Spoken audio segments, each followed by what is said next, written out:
નમસ્તે વિદ્યાર્થીઓ, આપણે આગળના લેક્ચરની અંદર અલિંગી પ્રજનનના પ્રકારોની ચર્ચા કરતા હતા, જેમાં આપણે અલિંગી પ્રજનનમાં પ્રાણીઓની અંદર ને વનસ્પતિમાં ભાજન, પછી કલિકા સર્જન, અવખંડન આવા પ્રકારોની ચર્ચા કરેલી હતી. હવે આપણે વાનસ્પતિક પ્રજનનની ચર્ચા છે એ કરવાના છીએ.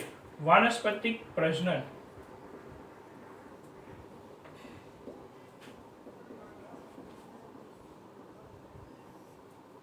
વાનસ્પતિક પ્રજનન વનસ્પતિમાં થતું અલિંગી પ્રજનન છે. વનસ્પતિમાં થતું એક પ્રકારનું અલિંગી પ્રજનન જ છે. આપણે વાનસ્પતિક પ્રજનનના કેટલાક શબ્દથી પરિચિત છીએ. આપણે આવા શબ્દની અંદર જોઈએ તો 11મા ધોરણમાં આપણે ભૂસ્તારી, ભૂસ્તારિકા, અધોભૂસ્તારી,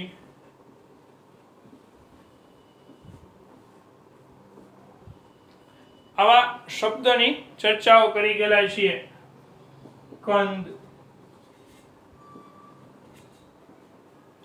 ગ્રંથિલ, આ ચર્ચાઓ આપણે છે એ 11મા ધોરણમાં આવી ગયેલી છે. ગાંઠામૂળી. તો ભૂસ્તારી કેમાં જોવા મળે છે? તો કે ભૂસ્તારી છે એ ઘાસમાં જોવા મળે, અને સ્ટ્રોબેરીમાં પણ ભૂસ્તારી જોવા મળે છે. તો ભૂસ્તારિકા જલજ વનસ્પતિ, જળકુંભી, જળ શૃંખલા માં પણ ભૂસ્તારિકા જોવા મળે છે. તો આપણે અધોભૂસ્તારી છે એ અનાનસ ની અંદર અધોભૂસ્તારી જોવા મળે, અને ફુદીનાની કેટલીક જાતિઓમાં પણ છે એ અધોભૂસ્તારી જોવા મળે છે. કંદ છે એ ડુંગળીમાં જોવા મળે છે. ગ્રંથિલ બટાકામાં જોવા મળે છે. તો ગાંઠામૂળી છે એ આદુ, કેળ આ વનસ્પતિમાં જોવા મળે છે. હવે આપણે આ રચનાઓ વિશે કેટલીક ચર્ચાઓ કરીએ. તો આ રચનાઓમાં ભૂસ્તારી જેમાં વનસ્પતિ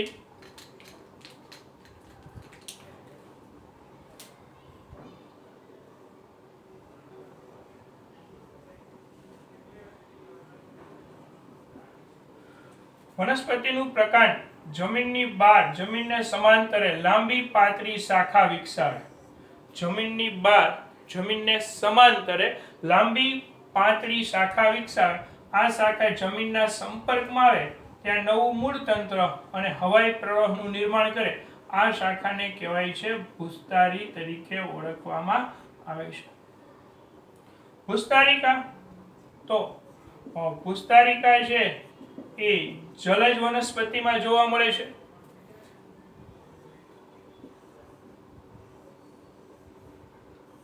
પાણીમાં તરતી જલજ વનસ્પતિના પ્રકાંડમાંથી શાખા ઉત્પન્ન થાય. આ ઉત્પન્ન થયેલી શાખા ના ગાંઠ ભાગમાંથી નવા છોડનું નિર્માણ થતું જોવા મળે છે. જલજ વનસ્પતિમાં જોવા મળતી આ રચનાને આપણે ભૂસ્તારિકા તરીકે ઓળખીએ છીએ. તો અધોભૂસ્તારીની ચર્ચા કરીએ તો અધોભૂસ્તારી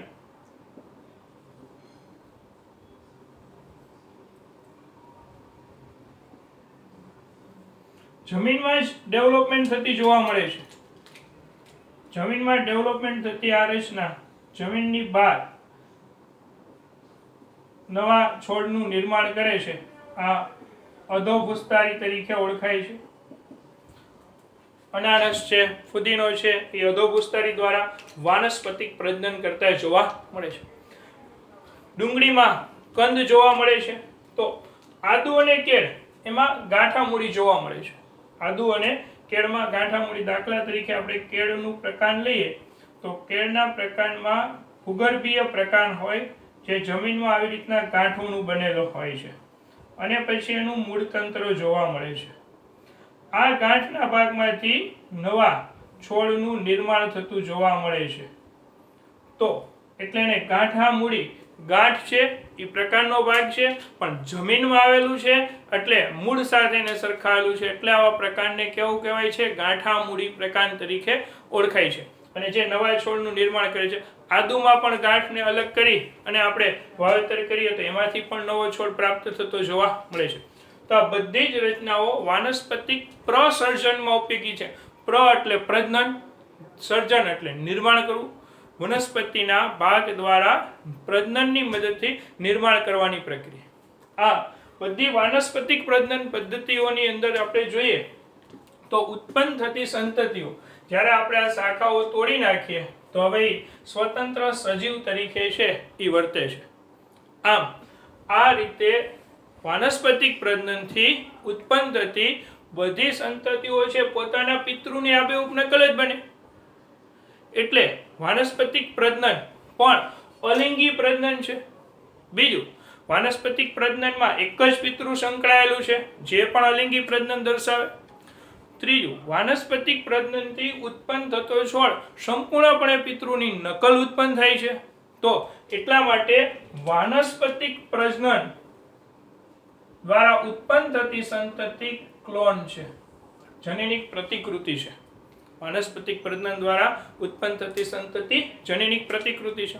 હું તમને એક એક્ઝામ્પલ આપું કે આપણે ગુલાબની એક ડાળખી લઈએ અને ગુલાબની ડાળખીને કાપી અને બીજા કુંડામાં વાવી દઈએ, એમાંથી ગુલાબનો છોડ મળે.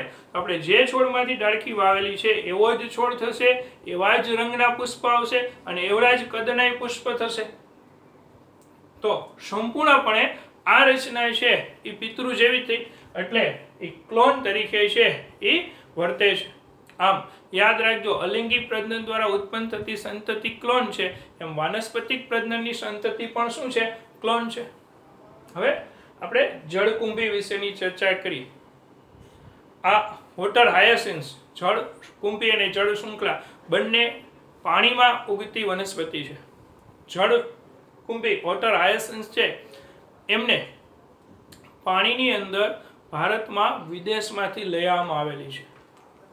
આ વનસ્પતિ વોટર હાયસિન્સ એને ટેરર ઓફ બંગાળ, વોટર હાયસિન્સ માટે શબ્દ વપરાય છે ટેરર ઓફ બંગાળ, જળકુંભી અથવા તો વોટર હાયસિન્સ અથવા તો એને કહેવાય છે ટેરર ઓફ બંગાળ. આ વનસ્પતિ વિદેશમાંથી ભારતના તળાવોમાં લઈ આવી, આકર્ષક પુષ્પ ધરાવવાને કારણે. આપણે પ્રદૂષણના પાઠમાં 16મા ચેપ્ટરની અંદર આ વસ્તુ શીખી ગયેલા છીએ સુપોષકતાકરણના ટોપિકમાં. હવે આ જળકુંભી છે એ જળકુંભી તળાવમાં વાનસ્પતિક પ્રજનન દ્વારા ભૂસ્તારિકાની મદદથી આખા તળાવની સપાટી પર છવાઈ ગઈ. આ દરમિયાન ખૂબ મોટી માત્રામાં ઓક્સિજન વાપરી લે. એના દ્વારા ઓક્સિજન વધુ માત્રામાં વપરાશ થવાને કારણે ઓક્સિજનની ઉણપને કારણે મોટી સંખ્યામાં માછલીઓ મૃત્યુ પામે.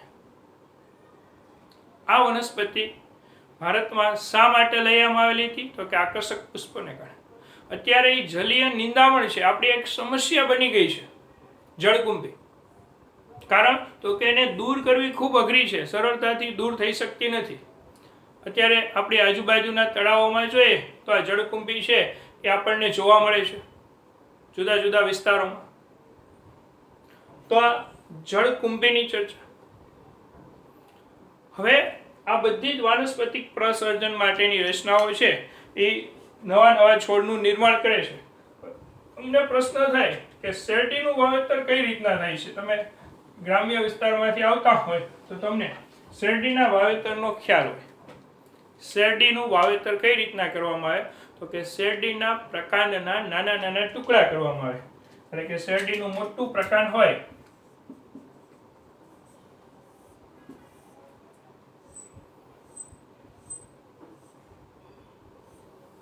તો શેરડીના મોટા પ્રકારના નાના નાના ટુકડા કરવામાં આવે, રીતે કાપી નાખવામાં આવે.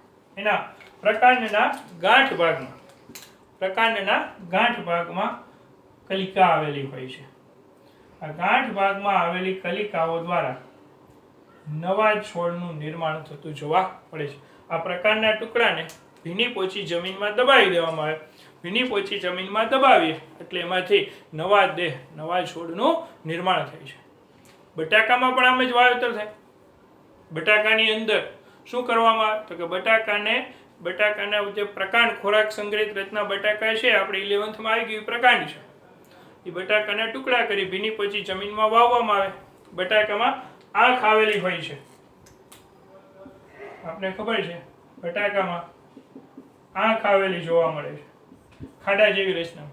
આંખમાં કલિકા આવેલી હોય છે. આ કક્ષ કલિકા છે. બટાકાની આંખમાં આવેલી કલિકા એ કઈ કલિકા છે? કક્ષ કલિકા છે. બટાકાની આંખની કક્ષ કલિકા દ્વારા નવા છોડનું નિર્માણ થાય છે. આપણે બટાકાની અંદર આ રીતના ખાડા જેવી રચનામાં આવી આંખમાં કક્ષ કલિકા આવેલી હોય છે. ત્યાર પછી પાનફૂટી નામની વનસ્પતિ.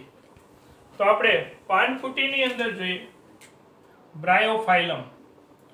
પાનફૂટી છે ને બ્રાયોફાઇલમ તરીકે ઓળખાય છે. આ પાનફૂટીની રચના પર્ણની કિનારીઓ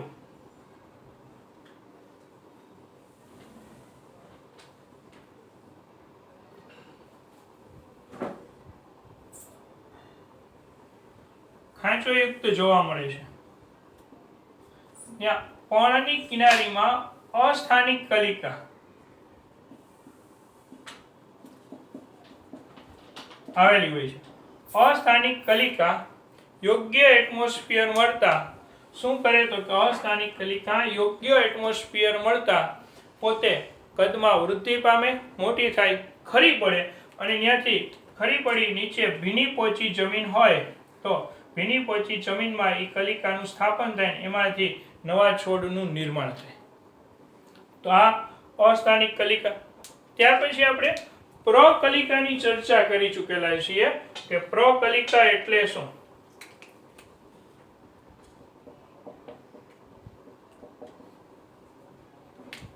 આપણે પ્રકલિકાની ચર્ચા કરી હતી. પ્રકલિકામાં આપણે બે પ્રકારની પ્રકલિકાની ચર્ચા કરી હતી. એક અગ્રીય અથવા તો એને પુષ્પીય પ્રકલિકા કહેવાય અને કક્ષીય પ્રકલિકા. અગ્રીય અથવા તો પુષ્પીય પ્રકલિકા રામબાણમાં જોવા મળે છે. રામબાણનું બીજું નામ છે કેતકી, અગેવ. અને કક્ષીય કલિકા કનકમાં જોવા મળે છે. રામબાણની અંદર લાંબો પુષ્પ વિન્યાસ દંડ સર્જન થાય. આ લાંબા પુષ્પ વિન્યાસ દંડની ટોચના ભાગે પુષ્પ કલિકાઓ ઝુમખામાં આવેલી હોય. રામબાણની અંદર આપણે જોઈએ આ રામબાણનો પ્લાન્ટ છે, એમાં લાંબો પુષ્પ વિન્યાસ દંડ ઉત્પન્ન થાય. આ રામબાણનો પુષ્પ વિન્યાસ દંડ, એની ટોચના ભાગે પુષ્પીય કલિકાઓ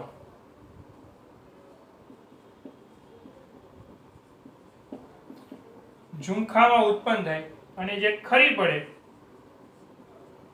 જમીનમાં સ્થાપિત થાય અને નવા છોડનું નિર્માણ થતું જોવા મળે છે. આ રીતે વનસ્પતિના જુદા જુદા ભાગો દ્વારા નવા દેહનું નિર્માણ થાય છે, એટલે કે પ્રસર્જન થતું જોવા મળે છે. પ્રજનનની ક્રિયા વડે નવા દેહનું નિર્માણ, એટલે એને વાનસ્પતિક પ્રસર્જન પણ કહેવામાં આવે છે. હવે વિદ્યાર્થીઓ કે વાનસ્પતિક પ્રસર્જન અને અલિંગી પ્રજનન બંને વનસ્પતિમાં જોવા મળે. વનસ્પતિમાં વાનસ્પતિક પ્રજનન થાય અને અલિંગી પ્રજનન જોવા મળે. ઉચ્ચ કક્ષાની વનસ્પતિમાં બે જોવા મળશે, પણ પ્રાણીઓની અંદર માત્ર ને માત્ર નીચલી કક્ષાના પ્રાણીઓમાં જ અલિંગી પ્રજનન જોવા મળે છે. ઉચ્ચ કક્ષાના પ્રાણીઓમાં અલિંગી પ્રજનન જોવા મળતું નથી. ઉચ્ચ કક્ષાના પ્રાણીઓમાં માત્ર લિંગી પ્રજનન જ થાય છે.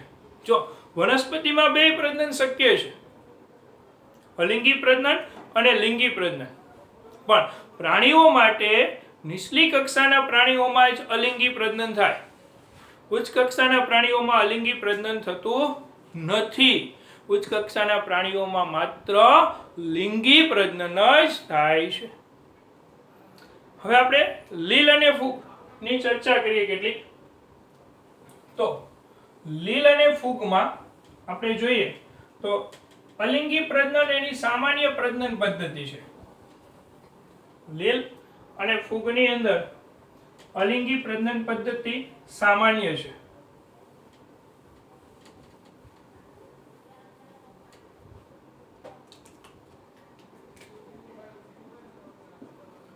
લીલ અને ફૂગમાં અલિંગી પ્રજનન સામાન્ય છે. સામાન્ય પરિસ્થિતિમાં લીલ અને ફૂગ અલિંગી પ્રજનન વાનસ્પતિક પ્રજનન દર્શાવે છે, પરંતુ લીલ અને ફૂગ પ્રતિકૂળ પરિસ્થિતિમાં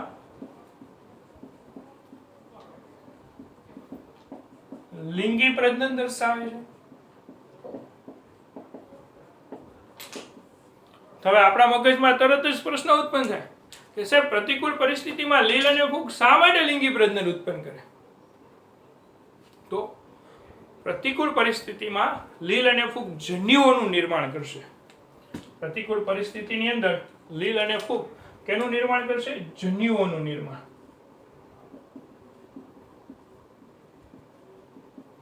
જન્યુઓનું નિર્માણ થશે, પછી જન્યુઓનું જોડાણ થશે, એટલે કે ફલિતાંડ यानी कि युग्मन ज बनशे. પછી આ ફલિતાંડ બને, એ ફલિતાંડની ફરતે મજબૂત રક્ષણાત્મક આવરણ સર્જાય છે. આ મજબૂત રક્ષણાત્મક આવરણ પ્રતિકૂળ પરિસ્થિતિમાં ફલિતાંડને સુરક્ષિત રાખે. જ્યારે પરિસ્થિતિ અનુકૂળ થાય ત્યારે આવરણ દૂર થાય અને ફલિતાંડ વિકાસ પામી નવા દેહનું સર્જન કરે. આમ લીલ અને ફૂગમાં અલિંગી પ્રજનન ખૂબ સામાન્ય છે, પણ લિંગી પ્રજનન એના પ્રતિકૂળ પરિસ્થિતિમાં થાય છે, કારણ કે પ્રતિકૂળ પરિસ્થિતિમાં લીલ અને ફૂગ યુગ્મન સ્વરૂપે લાંબો સમય સુધી ટકી રહે છે. કારણ તો કે યુગ્મનની ફરતે સખત રચના સર્જાય છે, જે એને રક્ષણાત્મક કવચ તરીકે કાર્ય કરે છે. વાનસ્પતિક પ્રજનનની ચર્ચા હતી. વાનસ્પતિક પ્રજનનમાં વનસ્પતિના જુદા જુદા અંગો દ્વારા નવા દેહનું નિર્માણ કરવાની પ્રક્રિયા છે. હવે પછી આપણે અહીંયા અલિંગી પ્રજનન આખું પૂરું થયું. આપણે અલિંગી પ્રજનનની શરૂઆત કરી, એક જ પિતૃ જન્યુ ભાગના લી, પછી એના પ્રકારોની ચર્ચા કરતા ગયા. એમાં ઉચ્ચ કક્ષાની વનસ્પતિ માટે અલિંગી પ્રજનન શબ્દ ન વપરાતા કયો શબ્દ વપરાય છે? વાનસ્પતિક પ્રજનન. અને એની ચર્ચા કરી, જેમાં આપણે 11th ની અંદર ભૂસ્તારી, ભૂસ્તારિકા, ત્યાર પછી અધોભૂસ્તારી, કંદ, ગ્રંથિલ, કાંઠામૂળી, આ બધી ચર્ચા કરી. એની સમજૂતી પણ આપણે હમણાં જોઈ. તો આ વાનસ્પતિક પ્રજનનનો ટોપિક MCQ માટે ખાસ અગત્યનો છે. હવે મારે તમને એક વાત કહેવી છે, ખાસ યાદ રાખજો આ વસ્તુ, કે ડુંગળી, અહીંયા મારે બે પ્રશ્નને ભેગા કરવા છે કે ડુંગળી, તો ડુંગળીમાં ખોરાક સંગ્રહનું કાર્ય